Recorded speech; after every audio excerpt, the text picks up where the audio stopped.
Muito boa tarde. Vamos dar início à nossa atividade de hoje. Cumprimento os confrades da academia, o presidente em exercício, o secretário-geral, Antônio Carlos Sequim, convidados, ilustre amigo, presidente do Conselho da Confederação do Comércio, Bernardo Cabral, quero só relembrar que nós estudamos a figura de Rui Barbosa aqui em dois momentos. O primeiro, no início de maio, considerando o Rui Barbosa no contexto propriamente brasileiro. E hoje vamos abordá-lo do ponto de vista internacional. Aqui na ABL, por que Rui Barbosa? Né? Claro que podíamos perguntar, desde logo, não apenas pela óbvia relevância que ele tem na história do Brasil, no pensamento jurídico brasileiro, enfim, na vida pública do país, mas também pelos vínculos que ele teve com a Academia Brasileira de Letras. Ele foi da cadeira número 10, da Academia Brasileira, da nossa academia, hoje ocupada por Rosisca Darcy de Oliveira, e foi presidente na sucessão de Machado de Assis, de 1908 a 1919. Só isso já justificaria essa nossa recordação no centenário do seu falecimento. No momento anterior, como eu estava dizendo, nós tivemos duas percepções, basicamente, sobre a vida de Rui, a do Joaquim Falcão, acadêmico Joaquim Falcão, e a do professor Christian Lynch, que cobriram mais de meio século de vida pública, e hoje o foco que nos interessa, que nos preocupa, na sua atuação, basicamente, como internacionalista, que, aliás, objeto do texto de um artigo de Celso Lafer sobre ele. Um internacionalista que, no apogeu da Europa imperial, no apogeu da expansão colonial, defende, na Conferência de Haia, a igualdade jurídica entre os Estados e, entre outros aspectos também, logo depois, defende um conceito de neutralidade que não era exatamente a ideia da neutralidade benevolente que se usava naquele momento na Europa das alianças, em que você tinha afirmava uma neutralidade, mas se você fosse mais próximo de um dos estados, você demonstraria uma neutralidade benevolente. O Rui é contra isso e ele coloca no lugar um outro conceito, o da neutralidade, como ele dizia, vigilante e judicativa, o que coloca um elemento de valor moral aí, bem diferente daquela ideia da razão de Estado, bastante utilitária da neutralidade benevolente. Bem, mas eu só queria chamar a atenção desses pontos, e hoje nós temos aqui, para expor a vida de Rui internacionalista, o acadêmico Celso Lafer e o embaixador Carlos Cardim. Ambos dispensam maiores apresentações e eu vou procurar ser bastante sintético, sem ser omisso, ou pelo menos tentando evitar ser omisso. O embaixador Celso Lafer, o acadêmico Celso Lafer, ocupa a cadeira 14 na nossa academia, foi ministro de Estado, duas vezes das Relações Exteriores e uma do Desenvolvimento, Indústria e Comércio, é professor emérito da USP de Filosofia do Direito e também atua na área do direito internacional. Foi presidente entre tantas coisas, foi também presidente da FAPESP, a importantíssima e fundamental Fundação de Amparo à Pesquisa da USP.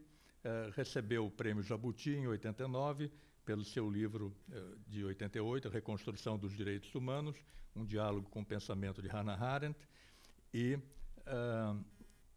o Prêmio da PCA, 2013, Biografia Memória, pelo livro Norberto Bobbio, trajetória e obra, duas figuras exponenciais do pensamento político, com as quais, inclusive, Celso teve um contato bastante estreito. Né? É membro titular também da Academia Brasileira de Ciências, do Instituto Histórico e Geográfico Brasileiro, e hoje, então, nos brinda com esse enfoque sobre Rui internacionalista. Com a palavra, Celso Laffer. Agradeço ao querido amigo Arno a palavra amiga de apresentação. Agradeço a presença de todos e tão queridos amigos. Lembro aqui o senador Bernardo Cabral, que me acompanhou em tantas coisas, o embaixador Jerônimo Moscardo, que cunhou o valor da diplomacia da inteligência num grande seminário de que participamos em Costa Rica, e não vou me estender como gostaria, porque diz aqui o nosso moderador que, apesar de ser uma mesa dedicada a Rui Barbosa, eu preciso cingir-me ao tempo que me foi dado. Então, eu vou começar fazendo uma observação. O que me levou a interessar-me pela obra de Rui Barbosa? Eu acho que, em primeiro lugar, para usar a coisa da Natália Ginsburg, o léxico familiar. Rui Barbosa foi o paraninfo da turma de 1920 da Faculdade de Direito do Largo de São Francisco. Foi a turma de Horácio Laffer que participou da comitiva de estudantes que o convidou e para a qual ele redigiu a oração aos moços, que é não só a sua palavra de paraninfo, mas também o seu testamento político nas suas próprias palavras. O Rui não leu esse discurso porque ele estava adoentado. Foi o professor Reinaldo Porchat que, com grande competência, fez a leitura. E o meu pai ouviu, como jovem, esta leitura, acompanhando Horácio Laffer e toda a família, de maneira que, então, há um componente de léxico familiar. O segundo é o léxico da tradição da Faculdade de Direito, porque o significado de Rui é claramente o de integrar o lieu de mémoire, não o lugar de memória da tradição cívico-política, jurídica da faculdade, que Rui encarnou e que se renova de geração em geração, cabendo destacar a influência que ele atribuiu à magistratura de uma justiça militante que cabe ao advogado, e a defesa do governo das leis, e todo o papel que ele teve na Constituição Republicana, na qual eu destaco um aspecto que eu gostaria de desenvolver, mas não vou ter tempo, que foi a introdução da laicidade, não a separação da Igreja e do Estado, que, penso eu, é uma contribuição de grande relevo para aquilo que é a vida cultural do nosso país. Em terceiro lugar, o léxico do aluno de Hannah Arendt, por conta da relevância que ela atribuiu ao antissemitismo como um instrumento de poder, representativo de uma cristalização antecipatória da dominação totalitária que ela estudou em Origens do Totalitarismo. E ela identifica, no caso Dreyfus, como um exemplo desta cristalização do antissemitismo, como uma ideologia laica do mundo moderno que veio à luz do dia com o seu processo e com a denegação de justiça que trouxe. Nesse contexto, a primeira e luminosa defesa de Dreyfus foi feita por Rui Barbosa.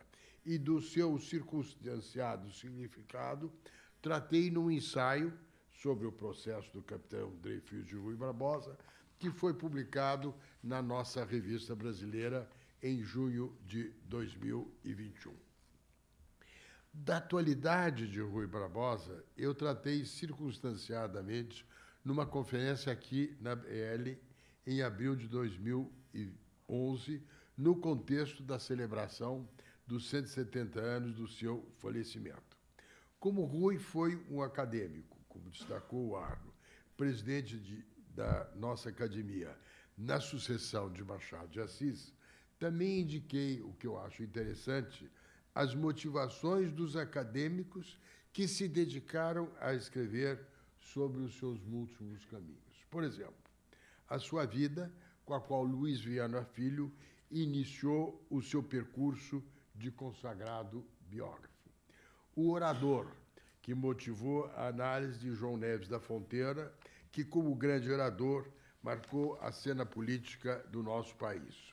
O jornalista, de que se ocupou Eumano Cardim, que foi jornalista e diretor do Jornal do Comércio. A posição de Rui no mundo da filosofia, que foi o que discutiu Rui Barbosa, meu professor e meu antecessor aqui na casa, em consonância com o recorrente interesse dele pela história das ideias do Brasil. A dimensão de jurista e advogado, que foi objeto dos estudos de Alberto Venâncio Filho, nosso grande estudioso do pensamento jurídico. E também a sua dedicação à questão social, como componente de uma democracia social, destacada em Rui Barbosa por Hermes Lima e por Evaristo de Moraes Filho. E também esta grande tarefa da publicação das suas obras completas, a que se consagrou Américo Jacobina Lacombe ao desenvolver a Casa de Rui Barbosa. Eu compartilho esta mesa com meu caro e velho amigo Carlos Henrique Cardim, companheiro de encontros intelectuais na UNB que ele catalisou, e eu destaco o sentido inaugural do seminário dedicado a Bobbio, com a sua presença em Brasília. E também meu antigo colaborador no Itamaraty e meu parceiro na organização do livro, publicado em 2002, em conjunto, que reúne os ensaios num livro intitulado Horácio Laffey, Democracia, Desenvolvimento e Política Exterior. Cardim é um estudioso de Rui Barbosa e escreveu justamente esse livro que ele irá comentar, A Raiz das Coisas, Rui Barbosa, o Brasil e o Mundo. A minha perspectiva não se contrapõe à de Cardim, mas é um complemento analítico. O tempo não me permite desenvolver o primeiro recorte que eu gostaria de fazer, que foi a sua atuação no plano interno, onde eu penso que cabe destacar que ele não atuou, como ele diz, como político fértil em meios e manhas, não? Acho que é uma frase muito conveniente para a análise da nossa circunstância, e se empenhou em inculcar ao povo os costumes da liberdade e à República as leis do bom governo, que fazem prosperar os estados, moralizar a sociedade e honrar as nações. Rui é um paradigma em nosso país da atuação dos advogados, que souberam valer-se do direito como instrumento da ação política. Não? O direito foi para Rui um instrumento de ação política. E quem destacou isso muito bem foi Afonso Arinos. A praxis dele foi a de viver o direito, não como uma abstração, mas em função do agir no trato da agenda nacional, com a abrangência de uma cultura jurídica caracterizada por um excepcional domínio dos seus grandes temas. E eu acho que um ponto, e é o último que eu vou destacar, é a ideia da autonomia do jurista em relação ao poder. É um traço marcante da personalidade de Rui, que não colocou o seu saber para acomodar impulsos arbitrários do pragmatismo de governantes ou justificativas de razão de Estado. Por isso que, do ponto de vista daquilo que é o local de memória da tradição da faculdade, ele desempenha este papel como um paradigma e um exemplo. Então, passo, tendo destacado o papel dele também na criação do Supremo, na construção da Federação, nessa dimensão de justiça social e nessa dimensão da laicidade do Estado, que eu creio que é um componente muito importante, sobretudo no momento atual, onde vivemos o impacto, por vezes negativo, da inserção na esfera pública dos fundamentalismos religiosos. Porque, para ele, as normas religiosas são conselhos e orientações no âmbito da sociedade civil aos fiéis, e não comandos para toda a sociedade. Passo, então, para aquilo que seria o tema que me cabe, tendo também já mencionado a importância da defesa que ele fez do Dreyfus. É uma defesa no calor da hora, feita com base nas informações que ele tinha. É uma demonstração palpável de denegação de justiça, que ele foi condenado antes de ser julgado por um tribunal que operou em sigilo, condenado pelos ódios da opinião pública antes do seu próprio julgamento. E é nesse sentido, depois o texto dele foi traduzido para o francês, foi do conhecimento do Dreyfus que registra nas suas memórias o significado que teve para ele isto. E, entre parênteses, para entrar já no meu assunto, advirto que o Steed, que foi o jornalista que acompanhou a Conferência de Haia, disse que, entre as correntes progressistas que acompanhavam aquilo que se passava em Haia, o fato de ele ter escrito essa defesa do Dreyfus repercutiu muito bem, não? E é um dado, vamos dizer assim, de um componente de soft power que ele adquiriu em Haia à luz da sua atuação anterior. Bom, eu mencionei que ele é um paradigma de quem soube valer-se do direito como um instrumento estratégico da ação política. Foi o que o singularizou no cenário nacional, mas foi a marca da sua atuação internacional. Há uma congruência entre o que fez no plano interno e o que ele procurou fazer no plano internacional. A presença de Rui é significativa, ainda que não numerosa. Em especial, cabe destacar a atuação na Conferência de Haia e o seu legado para a construção do capital diplomático do Brasil e a contribuição que trouxe para pioneiramente afirmar o lugar do nosso país no mundo. A Conferência de Haia, de 1907, foi o primeiro grande ensaio de diplomacia multilateral do século XX, de vocação universal, pela abrangência dos 44 Estados soberanos da época que dela participaram. E foi também uma primeira expressão de diplomacia aberta, não?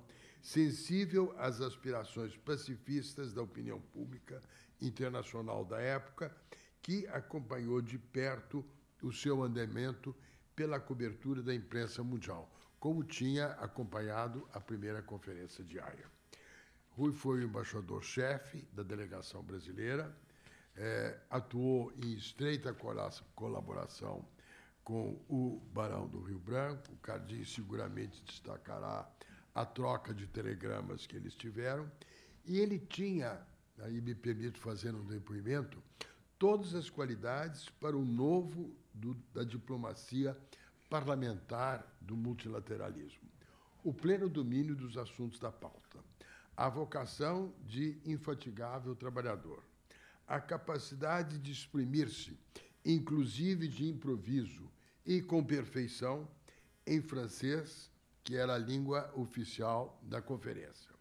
E a isto conjugou-se a combatividade que sempre o caracterizou como advogado, político e parlamentar. Bom, como todos nós sabemos, ele contestou a ideia da igualdade baseada na força e, no âmbito do direito internacional público, a igualdade dos Estados. O que significa essa contestação? Ela colocou em questão o exclusivismo, até então preponderante, do papel de gestão da vida internacional pelas grandes potências. Não? Grandes potências se assumem como tais na medida em que elas têm interesses gerais. Não? As pequenas potências têm interesses específicos. Só as grandes potências têm interesses gerais. E esses interesses gerais são os que dizem respeito à dinâmica de funcionamento da ordem mundial. E a posição do Brasil, pela voz de Rui, representou uma primeira formulação do nosso país em prol da democratização do sistema internacional. E abriu espaço para respaldar uma inovadora perspectiva da nossa política externa. Ou seja, que a pauta diplomática do Brasil não se circunscreve a questões específicas. Transita pelos seus interesses gerais, como eu dizia, na dinâmica do funcionamento da ordem mundial. Rui valeu-se, em Haia, como no Brasil, do direito como instrumento da sua ação. Mas ele tinha muita consciência da interação política e direito. Há uma das formulações dele, que eu repito, não há nada mais eminentemente político do que a soberania. A diplomacia, dizia ele, outra coisa não é que a política, sob a mais elegante das suas formas. Não? No famoso incidente Martens, em resposta à insinuação que estava fugindo do regimento ao tratar da política para discutir direito, Rui respondeu: a política transformou o direito privado, revolucionou o direito penal, instituiu o direito constitucional, criou o direito internacional. É o próprio viver dos povos, é a força ou o direito, é a civilização ou a barbárie, é a guerra ou a paz. Enfim, a proposta do Rui é a paz pelo direito. Não? E se o direito é algo que diz respeito ao mundo em mudança, como ele observou sobre outros ramos do direito, foi uma mudança transformadora do direito internacional, superando as imperfeições do sistema internacional, que ele batalhou com generalizado reconhecimento em Haia. E traçou para o Brasil uma política do direito em plena sintonia com os princípios constitucionais que regem as relações internacionais do Brasil, previstos na Constituição de 88, que é uma dimensão da positivação da tradição diplomática brasileira. E ele encontrou em Haia o tom certo de um estilo diplomático. Não? Estilos são qualidades, competências. Quando você tem, você aumenta a sua eficácia. Quando você não tem, você perde esta eficácia. Então, diz ele, para afirmar com firmeza a sobriedade a posição independente do Brasil, cuja especificidade era distinta, como observou, dos que imperavam, aspas, na majestade da sua grandeza e dos que se encolhiam no receio da sua pequenez. Não? É o estilo que ele encontrou para afirmar isso com clareza.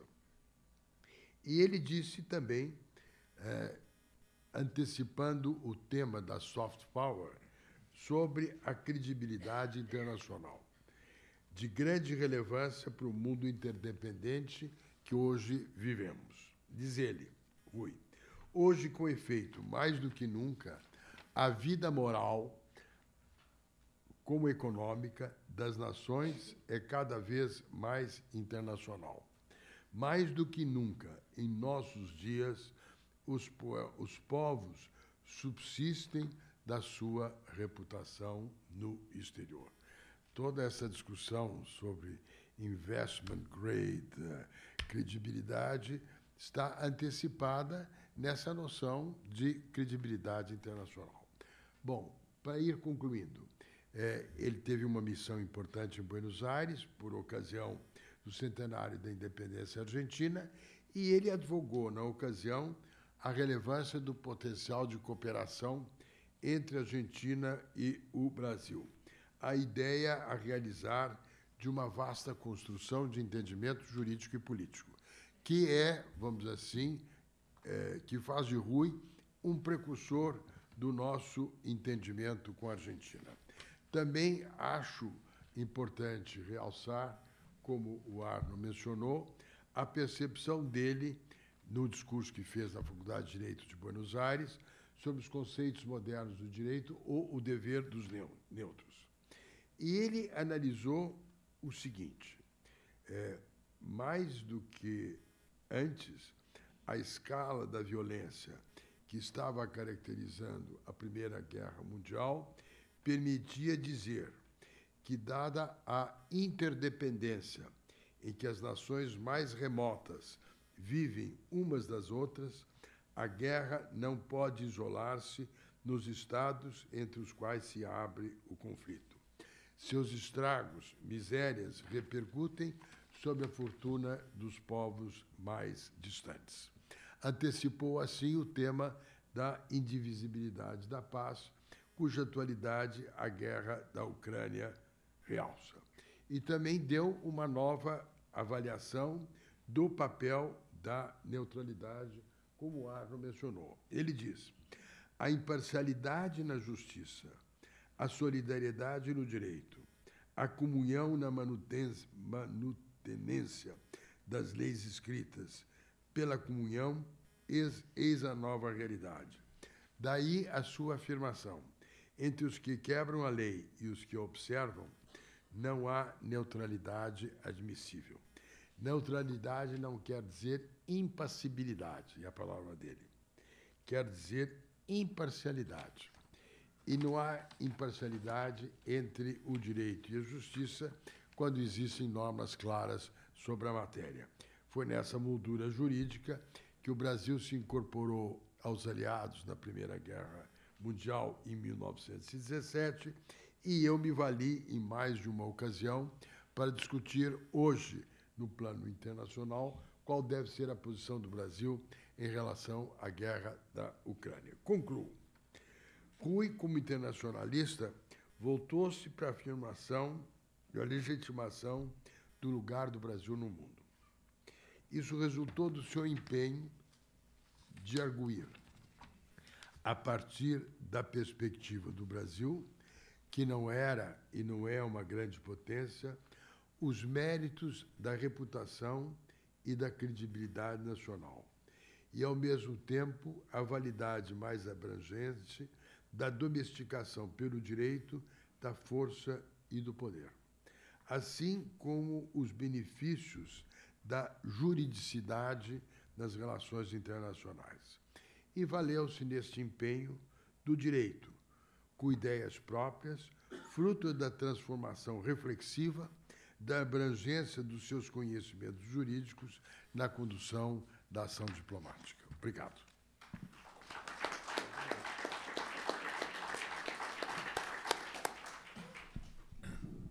Muito obrigado, acadêmico Celso Laffer. Vamos ouvir agora o embaixador Carlos Henrique Cardim. Ele fez doutoramento na Universidade de São Paulo, na área de Sociologia, professor da Universidade de Brasília e embaixador, foi embaixador na Noruega, na Islândia, autor do livro, aliás, a nova edição está aqui conosco, A Raiz das Coisas, Rui Barbosa, O Brasil e o Mundo, membro do Instituto Histórico e Geográfico Brasileiro, foi diretor do IPRI, o Instituto de Relações Internacionais, eu gostaria só de lembrar o excelente, importantíssimo trabalho que Cardim desenvolveu à frente do Conselho Editorial da Universidade de Brasília nos anos 80, publicando uma coleção importantíssima de textos sobre pensamento político, filosofia política, história das ideias políticas, etc. E, então, passo-lhe a palavra, por favor, Cardim. Muito obrigado, professor Arno.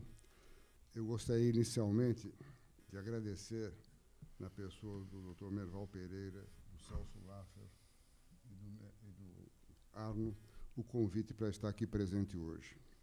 Eu creio que reuniões como essa são uma boa oportunidade para a gente rever os amigos. Amigos que eu não vi aqui há muitos anos, como o próprio Celso. Nós, um amigo há tanto tempo, e eu praticamente não tenho ido a São Paulo, tenho ficado só em Brasília.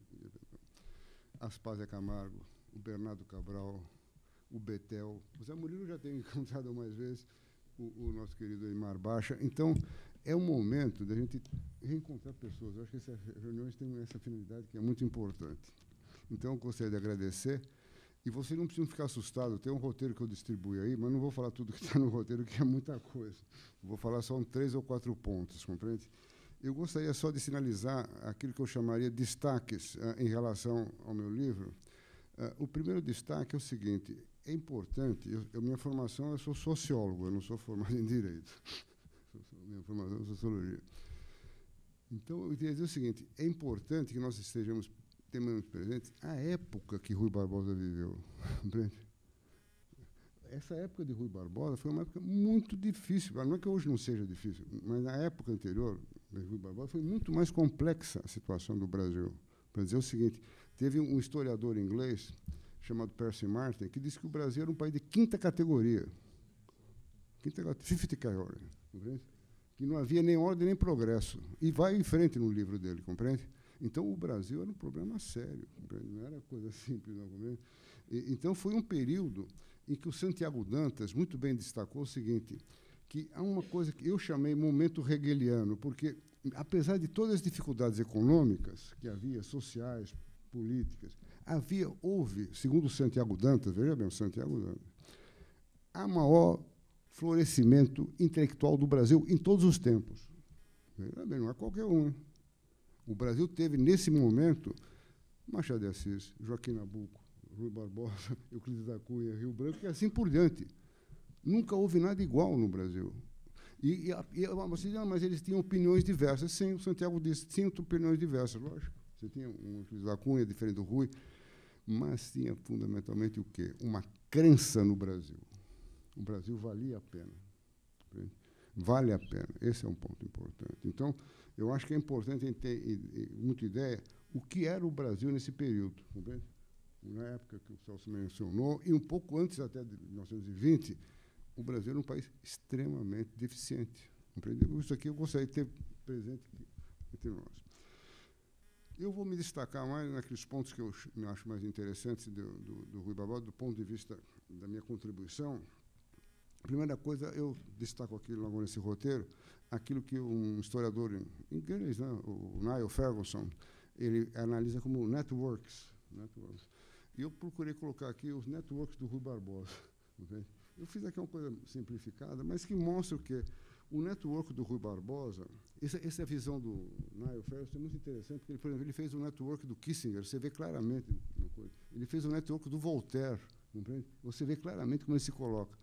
E aqui eu procurei fazer, muito sinceramente, o network do Rui Barbosa, e destacando, logicamente, os Estados Unidos, Reino Unido, França, a Rússia, que não é lembrada, mas fazia parte do network. Portugal e Argentina. Então, esse network eu acho muito importante para ter presente aquilo que modernamente na história contemporânea se chama as vinculações do autor, compreende? Bom, agora eu gostaria de chamar a atenção para algo que eu descobri, e até destaco nessa nova edição do livro, que foi o professor querido, o professor Marota Rangel, que me chamou a atenção. Ele disse, olha, cara, enquanto você for na Palácio da Haia, entra lá, você vai ver aquele palácio enorme, monstruoso e tal, mas tem um corredor lá que tem um busto do Rui Barbosa. Você dobra à direita. Você vai ficar, o que é? Você vai lá, dobra à direita. Eu dobrei à direita, era a sede da Corte Permanente de Arbitragem. Quando eu cheguei e disse que era brasileiro, foi uma festa lá. Eles têm o Rui Barbosa na frente, porque foi o Rui, isso é historicamente comprovado. Essa ideia da Corte Permanente de Arbitragem, que hoje, até hoje, a Corte da Haia é o órgão líder, e vocês, que são a maioria de juristas aqui, sabem a importância da arbitragem, não vou falar aqui, ela existe por causa do Nicolau II, que propôs a ideia da Corte, mas, na época, havia uma proposta americana, em 1907, de desmontar a Corte, e foi o Rui, com o Barão, que segurou a Corte de Arbitragem. Então, eles são profundamente gratos. Então, isso daí não é qualquer coisa, não. Além da importância da arbitragem, eu até cito no meu livro uma passagem do Padre Vieira, essa passagem eu gosto muito, que o Padre Vieira diz o seguinte, que na antiga Judéia, os juízes ficavam às portas da cidade para evitar gasto de dinheiro desnecessário, passadas desnecessárias e cansadas desnecessárias, que resolveram entrar na cidade. Isso é uma defesa da arbitragem, quer dizer, você tem que saber que o direito tem que ser resolvido expeditamente, compreende?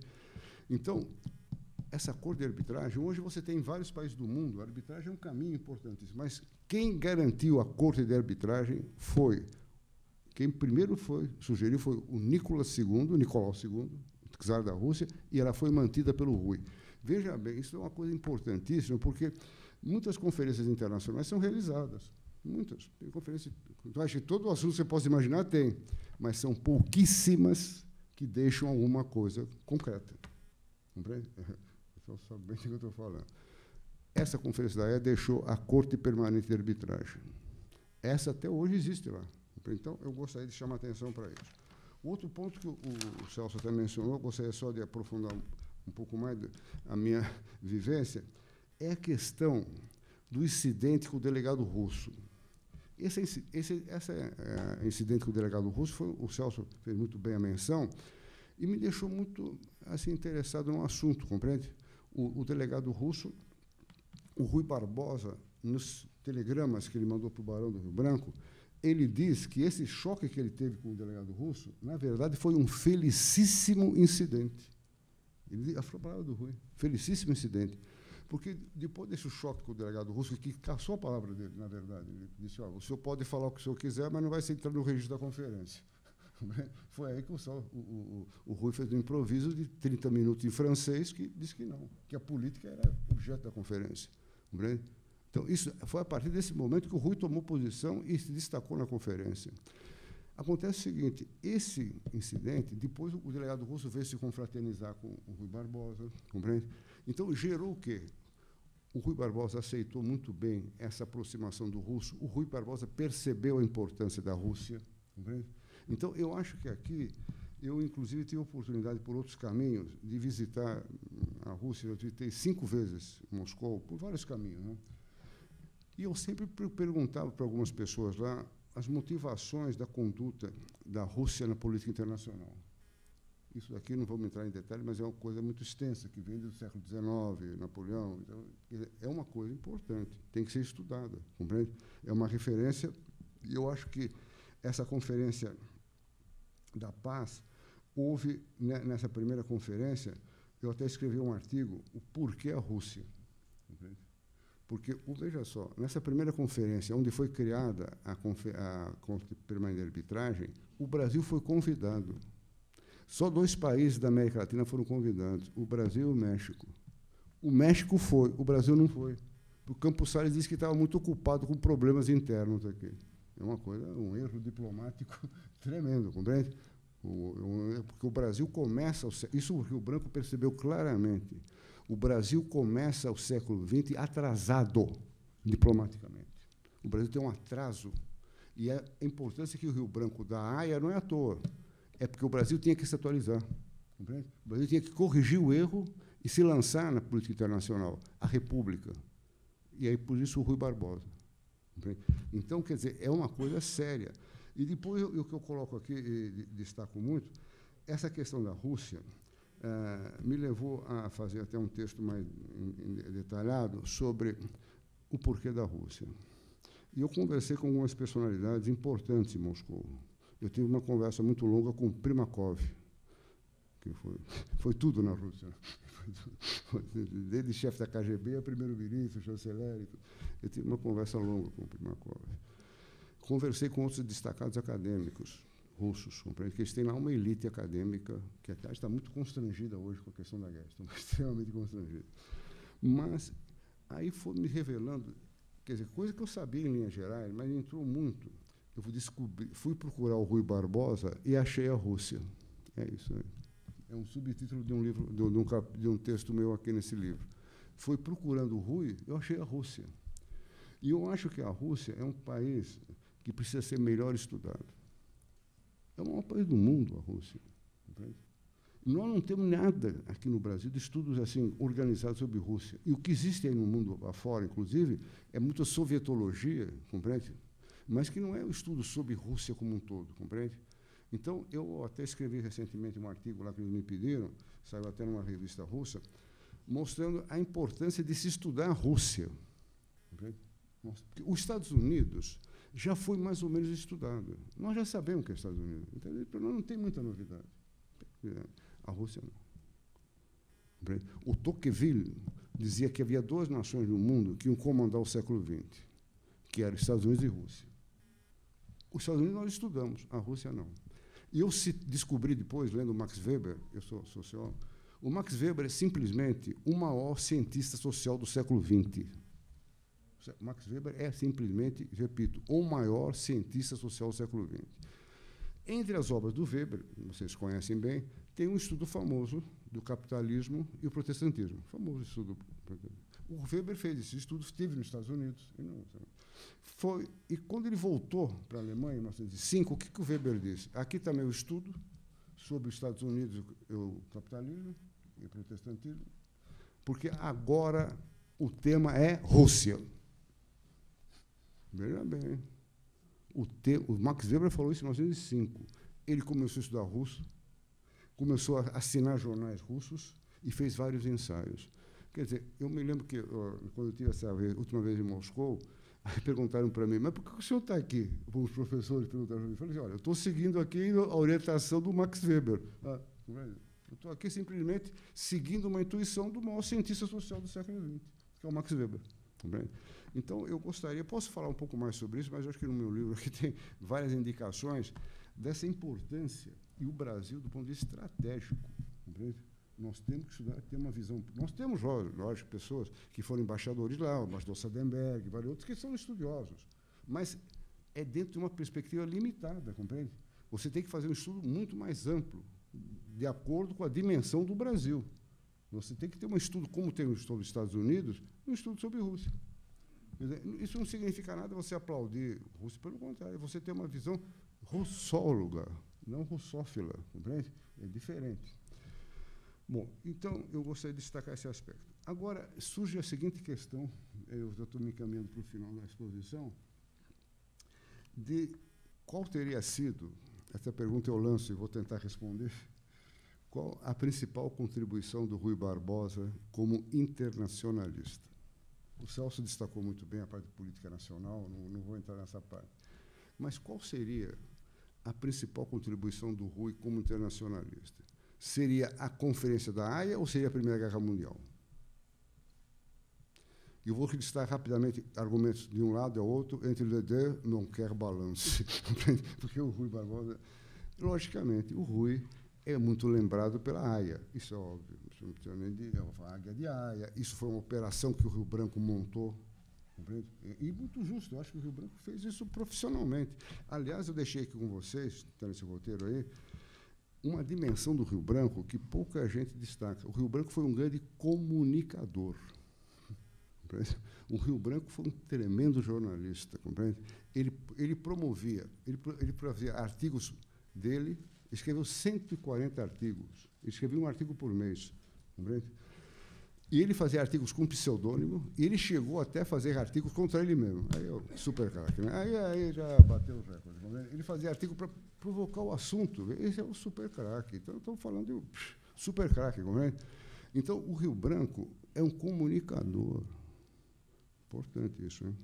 Então, veja bem, essa operação da Haia foi uma operação que o Rio Branco fez com o objetivo de atualizar e corrigir um erro histórico do Brasil.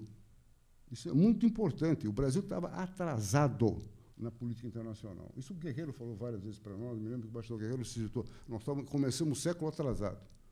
Então, o Rio Branco ele sabe muito bem disso e vai atualizar, vai corrigir. Segundo lugar, nessa questão da Haia, e não só na questão da Haia, mas da Primeira Guerra Mundial também, eu me lembro muito aquilo que o Maquiavel dizia sobre o êxito em política. O senhor sabe muito bem que o Maquiavel dizia que havia duas forças que comandavam a política: a virtude e a fortuna, certo? Virtude e fortuna era a combinação para se ter o êxito político. Muito bem. Mas eu gostaria aqui de chamar a atenção o seguinte, tanto num caso como no outro, há uma dimensão, que eu aprendi isso lá, vivendo em Brasília, que não é que eu queira acrescentar o Maquiavel, mas há uma questão que eu me faço, que é o seguinte, você vai para frente em política quando você, não é por sua virtude, vamos lá, né? Virtude, por a sua fortuna também, mais ou menos, mas por que você vai para frente em política? Quando você é solução para algum problema. Aí você vai. Quando você, repito bem, é solução para algum problema, você vai para frente em política. Isso eu posso dizer por experiência pessoal. E o Rui Barbosa foi uma solução para o Rio Branco na questão da AIA. Então, o Rui foi. Compreende? Então, isso é um dado importantíssimo. Compreende? Isso não desmerece o Rui, de maneira alguma, porque em política você tem que também ser bafejado por essas situações. Compreende? Muito bem. Agora, voltando aqui para terminando, quais os motivos do Rui na Primeira Guerra Mundial? Aí que eu gostei, me deixou em dúvida, compreende? Eu acabei vacilando até para a Primeira Guerra Mundial, depois eu vacilei para a AIA. Hoje eu estou achando que os dois são importantes no mesmo nível, compreende? Por que a Primeira Guerra Mundial? A Primeira Guerra Mundial, o senhor sabe muito bem, foi a maior hecatombe do século XX. Certo? A Primeira Guerra Mundial, o Rui fez o famoso discurso que o Celso lembrou muito bem, o Naorno também, criticando a neutralidade, né, em conferência em Buenos Aires. Muito bem, mas acontece o seguinte, o Rui Barbosa, quando ele fez esse discurso, ele critica extremamente o Brasil, veja bem, ele fez isso sozinho. Veja bem, isso é muito importante. Ele fez sozinho, porque na Conferência da AIA estava ele com o Barão. Na Primeira Guerra Mundial, ele fez sozinho. O que ele fez?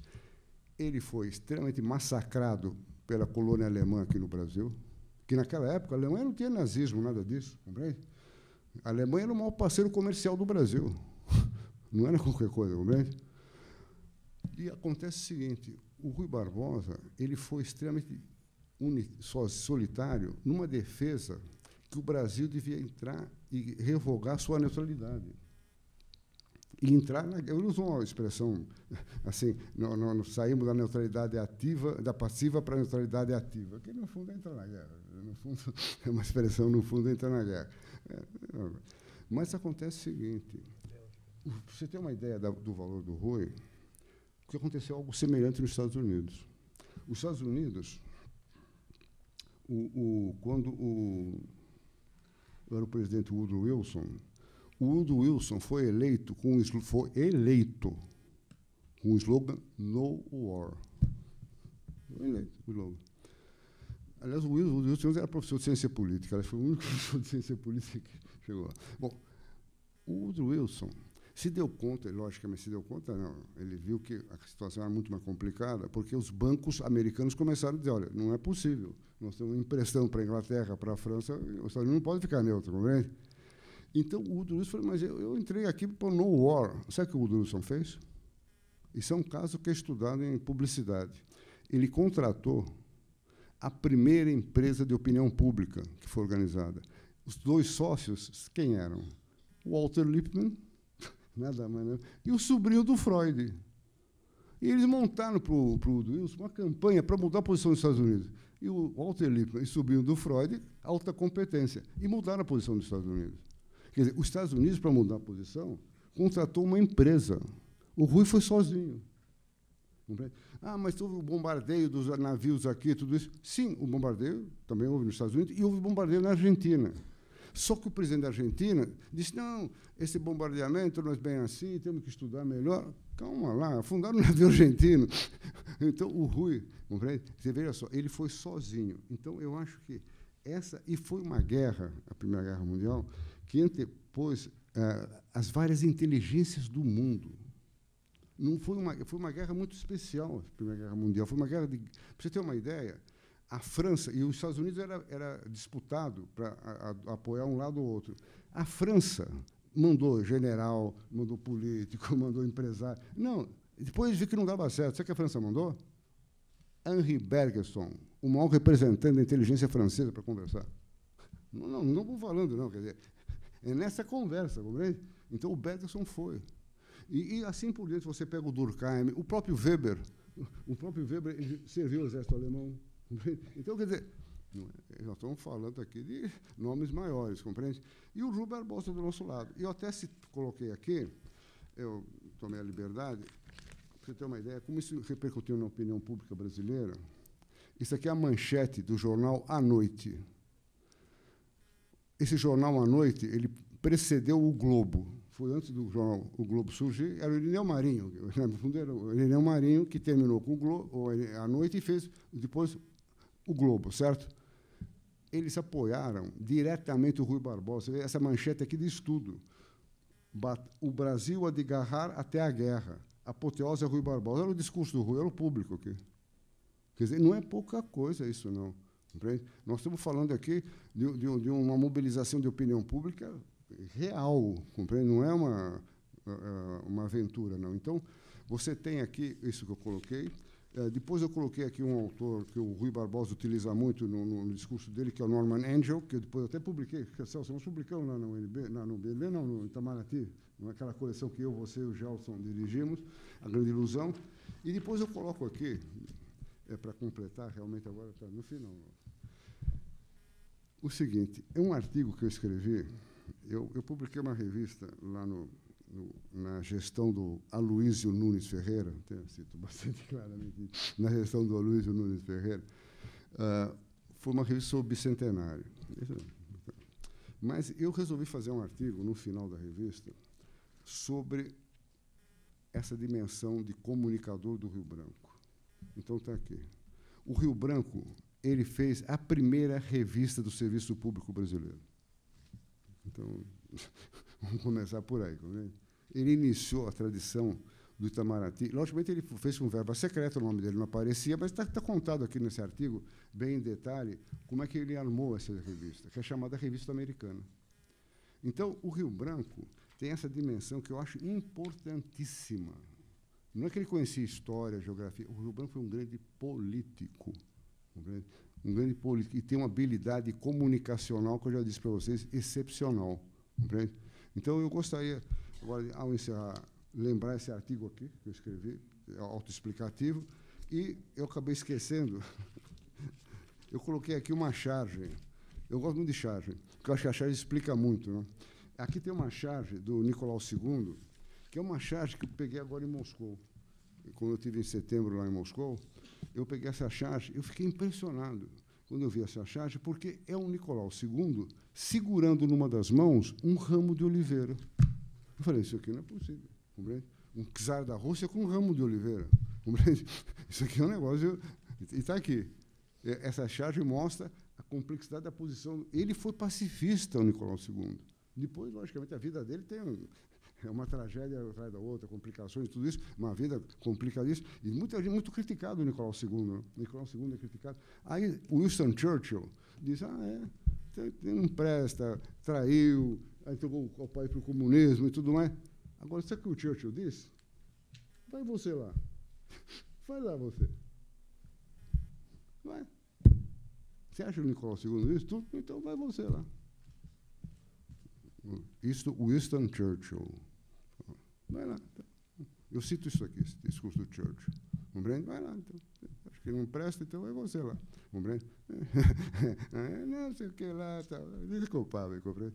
E coloquei também uma outra charge aqui, que demonstra essa atuação conjunta do Rio Branco com o Rui Barbosa, que é o amplexo.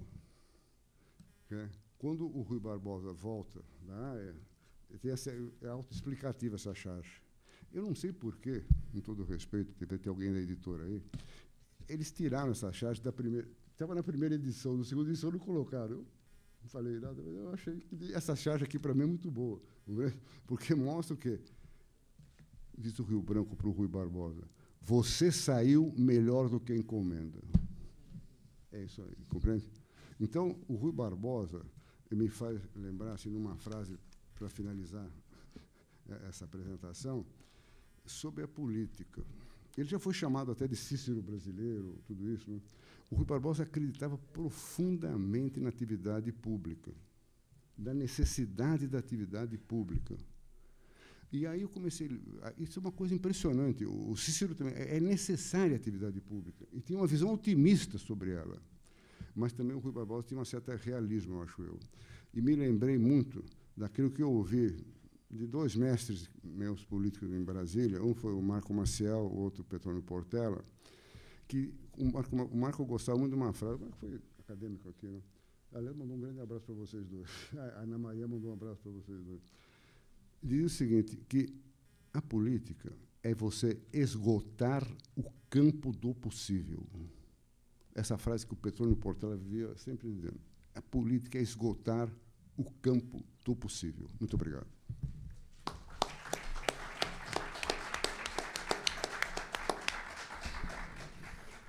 Obrigado, Cardim. Bem, então vamos encerrando essa nossa segunda e última atividade, a propósito da figura de Rui Barbosa, e hoje creio que fechamos com chave de ouro, desculpem o jargão, porque tanto Celso quanto Cardim nos deram essa dimensão internacionalista de Rui, Celso chamando a atenção, sobretudo, para a mudança de inflexão que o Rui representa naquela tradição da política internacional que vinha até dos tratados de Westfália, não é?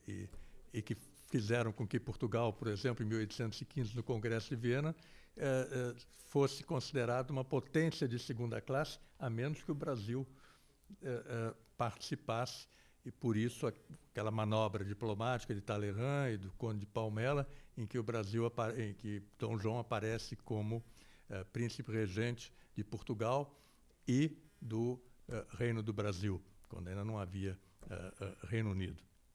E Cardim, agora, com essa ambivalência entre Haia e a contribuição de Rui em relação à Primeira Guerra Mundial, e destacando muito bem a grande figura de Rio Branco, né, esse grande articulador do início da República, que ele sublinhou muito bem. Muito obrigado a ambos por essa contribuição e obrigado pela presença dos acadêmicos, dos nossos convidados, e boa noite a todos.